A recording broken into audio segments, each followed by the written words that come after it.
Anyone who listens to or recites to others this song of the sannyasi, which presents scientific knowledge of the Absolute, and who thus meditates upon it with full attention, will never again be overwhelmed by dualities of material happiness and distress.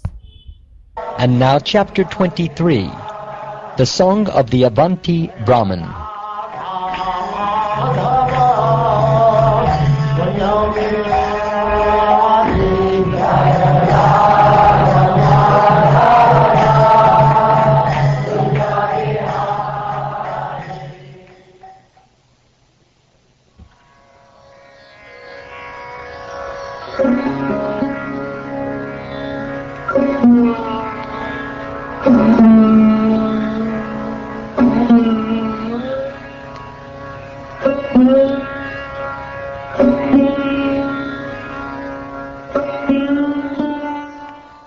Shukdev Goswami said, Lord Mukunda, the chief of the Dashadas, having thus been respectfully requested by the best of his devotees, Sri Uddhava, first acknowledged the fitness of his servant's statements. Then the Lord, whose glorious exploits are most worthy of being heard, began to reply to him. Lord Sri Krishna said, O disciple of Brihaspati, there is virtually no saintly man in this world capable of resettling his own mind after it has been disturbed by the insulting words of uncivilized men. Sharp arrows which pierce one's chest and reach the heart do not cause as much suffering as the arrows of harsh, insulting words that become lodged within the heart when spoken by uncivilized men. My dear Uddhava, in this regard, a most pious story is told, and I shall now describe it to you. Please listen with careful attention. Once a certain sannyasi was insulted in many ways by impious men. However, with determination, he remembered that he was suffering the fruit of his own previous karma. I will narrate to you his story and that which he spoke. In the country of Avanti, there once lived a certain Brahmin who was very rich and gifted with all opulences, and who was engaged in the occupation of commerce. But he was a miserly person, lusty, greedy, and very prone to anger. In his home, devoid of religiosity and lawful sense gratification, the family members and guests were never properly respected, even with words. He would not even allow sufficient gratification for his own body at the suitable times. Since he was so hard-hearted and miserly, his sons, in-laws, wife, daughters, and servants began to feel inimical toward him. Becoming disgusted, they would never treat him with affection. In this way, the presiding deities of the 5 family sacrifices became angry at the Brahmin, who was niggardly guarding his wealth like a yaksha, had no good destination either in this world or the next, and was totally deprived of religiosity and sense enjoyment. O magnanimous Uddhava, by his neglect of these demigods, he depleted his stock of piety and all his wealth. The accumulation of his repeated exhaustive endeavors was totally lost. Some of the wealth of this so-called Brahmin was taken away by his relatives, my dear Uddhava, some by thieves, some by the whims of providence, some by the effects of time, some by ordinary men, and some by government authorities. Finally, when his property was completely lost, he who never engaged in religiosity or sense enjoyment became ignored by his family members. Thus he began to feel unbearable anxiety. Having lost all his wealth, he felt great pain and lamentation. His throat choked up with tears, and he meditated for a long time on his fortune. Then a powerful feeling of renunciation came over him. The Brahmin spoke as follows. Oh, what great misfortune! I have simply tormented myself uselessly, struggling so hard for money that was not even intended for religiosity or material enjoyment. Generally, the wealth of misers never allows them any happiness. In this life, it causes their self-torment, and when they die it sends them to hell. Whatever pure fame is possessed by the famous, and whatever praiseworthy qualities are found in the virtuous, are destroyed by even a small amount of greed, just as one's attractive physical beauty is ruined by a trace of white leprosy. In the earning, attainment, increase, protection, expense, loss, and enjoyment of wealth, all men experience great labor, fear, anxiety, and delusion. Theft, violence, speaking lies, duplicity, lust, anger, perplexity, pride, quarreling, enmity, faithlessness, envy, and the dangers caused by women, gambling, and intoxication are the 15 undesirable qualities that contaminate men because of greed for wealth. Although these qualities are undesirable, men falsely ascribe value to them. One desiring to achieve the real benefit of life should therefore remain aloof from undesirable material wealth. Even a man's brothers, wife, parents, and friends united with him in love will immediately break off their affectionate relationships and become enemies over a single coin. For even a small amount of money, these relatives and friends become very agitated, and their anger is inflamed. Acting as rivals, they quickly give up all sentiments of goodwill, and will reject one at a moment's notice, even to the point of committing murder. Those who obtain human life, which is prayed for even by the demigods, and in that human birth become situated as first-class Brahmins, are extremely fortunate. If they disregard this important opportunity, they are certainly killing their own self-interest, and thus achieve a most unfortunate end.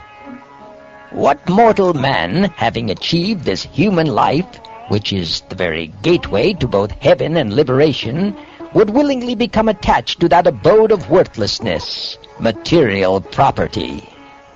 One who fails to distribute his wealth to the proper shareholders, the demigods, sages, forefathers, and ordinary living entities, as well as his immediate relatives, in-laws, and own self, is maintaining his wealth simply like a yaksha, and will fall down.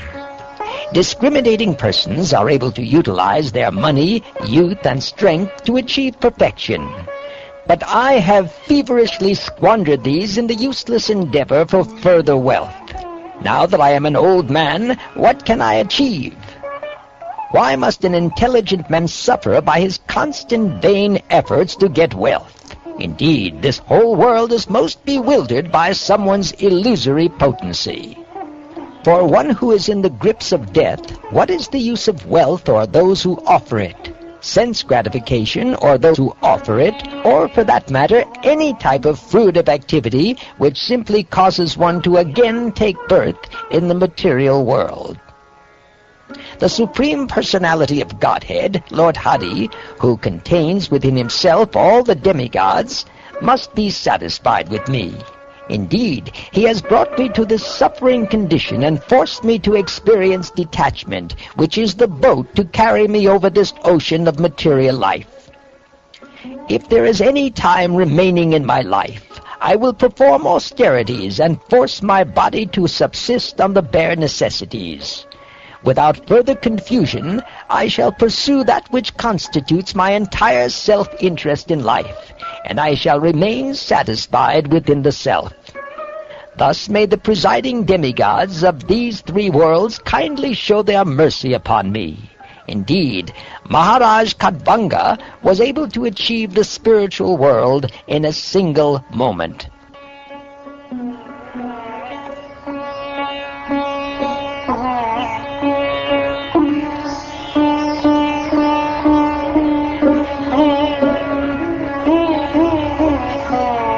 O Uddhava, his mind thus determined, that most excellent Avanti Brahman was able to untie the knots of desire within his heart. He then assumed the role of a peaceful and silent sannyasi mendicant. He wandered about the earth, keeping his intelligence, senses, and life air under control. To beg charity, he traveled alone to various cities and villages.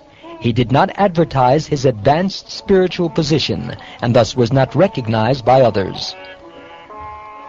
O kind Uddhava, seeing him as an old, dirty beggar, rowdy persons would dishonor him with many insults. Some of these persons would take away his sannyasi rod, and some the water pot which he was using as a begging bowl. Some took his deerskin seat, some his chanting beads, and some would steal his torn, ragged clothing. Displaying these things before him, they would pretend to offer them back, but would then hide them again. When he was sitting on the bank of a river, about to partake of the food that he had collected by his begging, such sinful rascals would come and pass urine on it, and they would dare to spit on his head. Although he had taken a vow of silence, they would try to make him speak, and if he did not speak, they would beat him with sticks. Others would chastise him, saying, "This man is just a thief." And others would bind him up with a rope, shouting, "Tie him up, tie him up." They would criticize and insult him, saying, "This man is just a hypocrite and a cheat. He makes a business of religion simply because he has lost all his wealth and his family threw him out."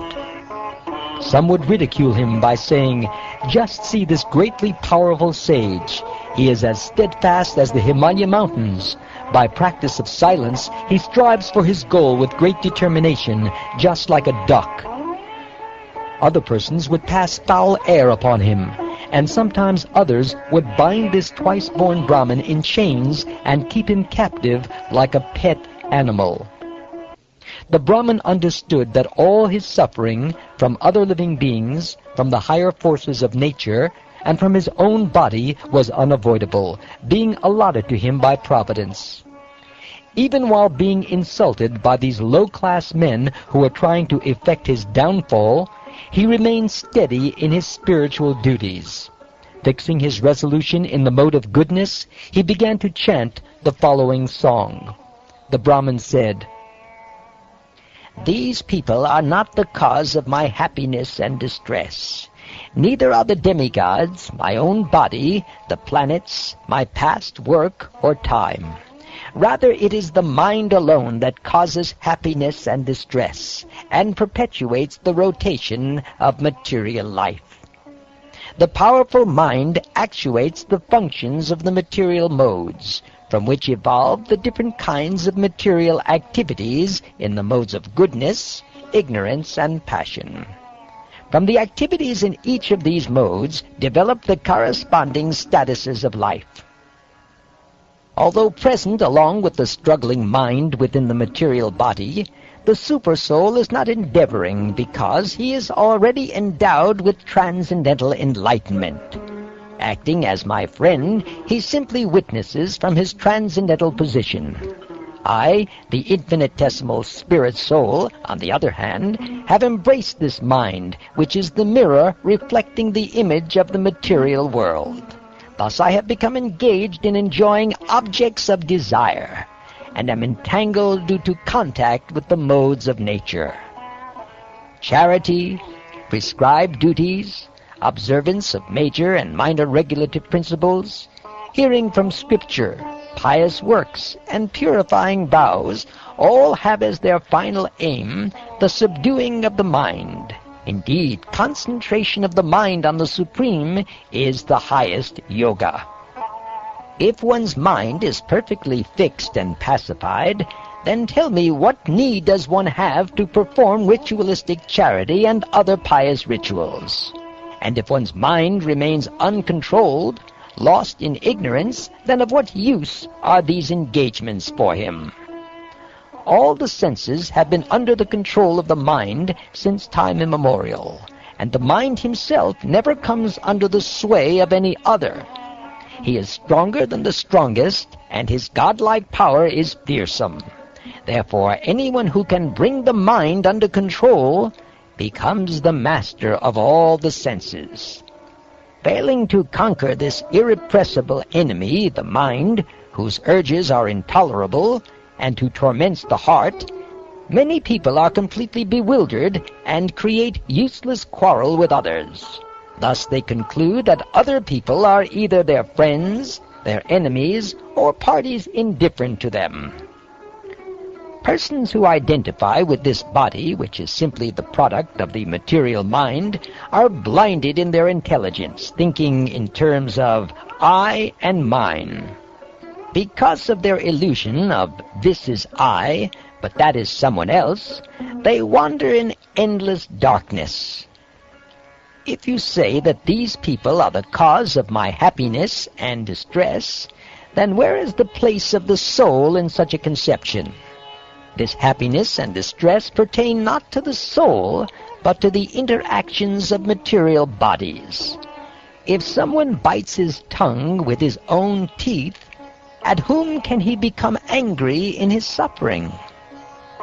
If you say that the demigods who rule the bodily senses cause suffering, still, how can such suffering apply to the spirit soul? This acting and being acted upon are merely interactions of the changeable senses and their presiding deities. When one limb of the body attacks another, with whom can the person in that body be angry? If the soul himself were the cause of happiness and distress, then we could not blame others, since happiness and distress would be simply the nature of the soul. According to this theory, nothing except the soul actually exists, and if we were to perceive something besides the soul, that would be illusion. Therefore, since happiness and distress do not actually exist in this concept, why become angry at oneself or others? And if we examine the hypothesis that the planets are the immediate cause of suffering and happiness, then also, where is the relationship with the soul who is eternal? After all, the effect of the planets applies only to things that have taken birth. Expert astrologers have moreover explained how the planets are only causing pain to each other. Therefore, since the living entity is distinct from these planets and from the material body, against whom should he vent his anger? Now, if we assume that fruitive work is the cause of happiness and distress, we still are not dealing with the soul. The idea of material work arises when there is a spiritual actor who is conscious and a material body that undergoes the transformation of happiness and distress as a reaction to such work. Since the body has no life, it cannot be the actual recipient of happiness and distress, nor can the soul, who is ultimately completely spiritual and aloof from the material body. Since karma thus has no ultimate basis in either the body or the soul, at whom can one become angry? If we accept time as the cause of happiness and distress, that experience still cannot apply to the spirit soul, since time is a manifestation of the Lord's spiritual potency, and the living entities are also expansions of the Lord's spiritual potency manifesting through time.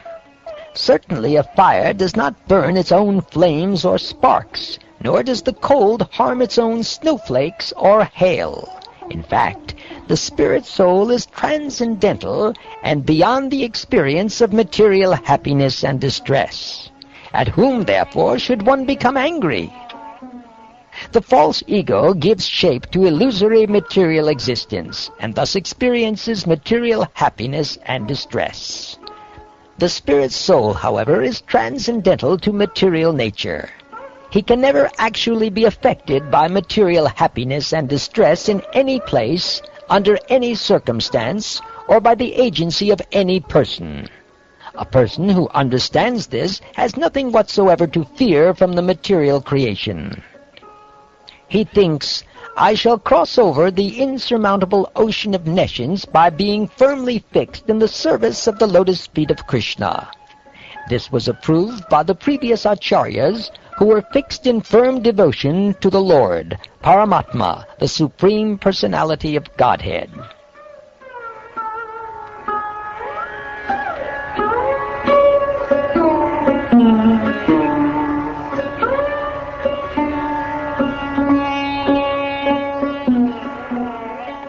O Uddhava, thus becoming detached upon the loss of his property, this sage gave up his moroseness. He left home, taking sannyas, and began to travel about the earth. Even when insulted by foolish rascals, he remained unswerved from his duty and chanted this song. No other force besides his own mental confusion makes the soul experience happiness and distress.